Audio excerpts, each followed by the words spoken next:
So with sexual violence, specifically with young people, about 1 in 4 girls will be sexually abused by the age of 18, and then 1 in 6 boys will be sexually abused by the age of 18 as well. And so I believe the statistic for women is about 1 in 6 women, and they say about 1 in 10 men. But the thing is with men is that it's so underreported and not talked about. We really don't have an accurate number as of how many men are also experiencing this.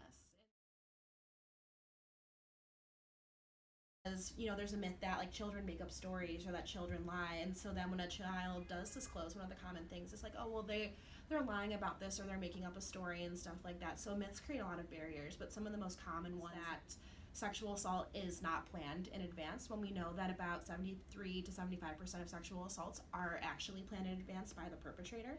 And then another important one that I like to go over is when we talk about people with disabilities, that they're actually 2 times more likely to face sexual violence and to experience sexual violence. But NPR recently published an article that said it might even be greater to up to 7 times more likely to face sexual violence. Like when we talk about myths of like, oh well, the perpetrator picked someone based on how they were dressing and all this other stuff, and it's like regardless of why someone picks someone out, it's never that person's fault that they were again targeted by someone to undergo that very violating experience.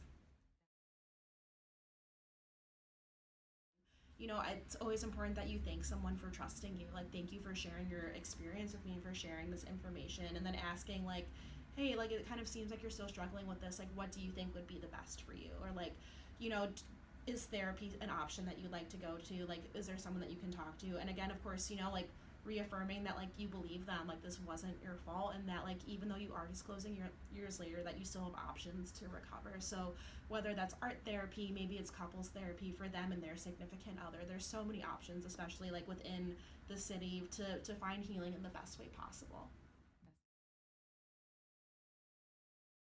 to them.